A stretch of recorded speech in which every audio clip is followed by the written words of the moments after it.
All right, listen up. This is a Code Ninja security advisory. We're tracking identifier CVE-2025-40536. Let's be perfectly clear about the situation we're facing.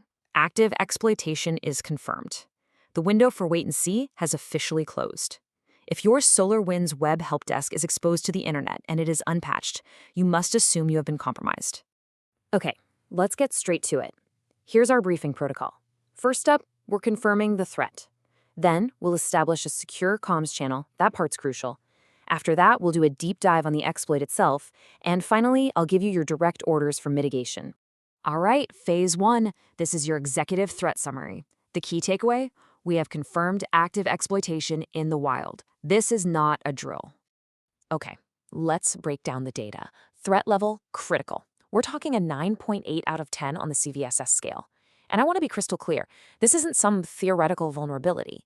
CISA has confirmed it's being actively exploited in the wild, which is why it's now on their Known Exploited Vulnerabilities catalog. That means federal agencies have a hard deadline, February 15th, 2026, to get this patched.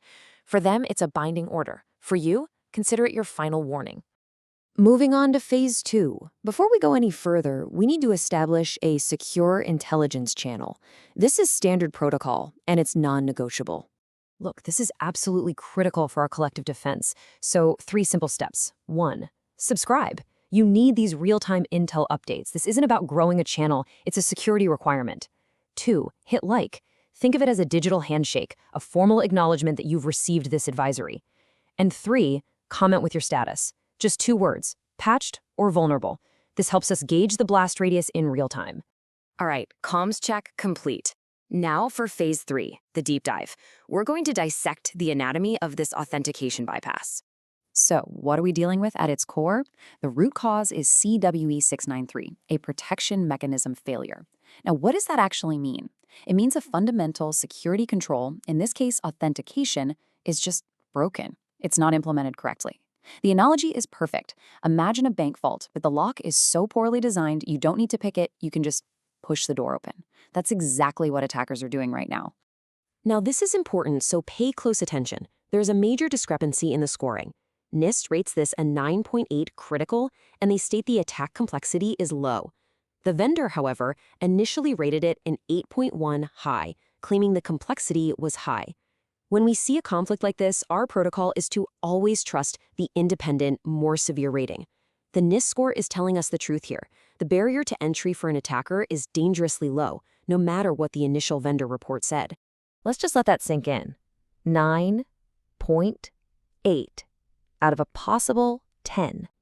You don't get much closer to a perfectly weaponizable vulnerability than this. The potential for damage is catastrophic, and the exploit is simple. And if you're wondering why the score is that high, here's the attacker's checklist.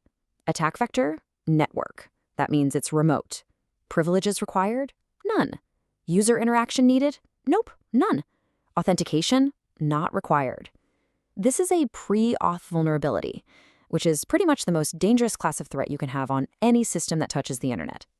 And look how fast this all happened. The timeline tells the whole story. January 28th, we get the initial CVE disclosure. Just 2 days later, a full public technical analysis is released. That's basically a step-by-step guide for any attacker.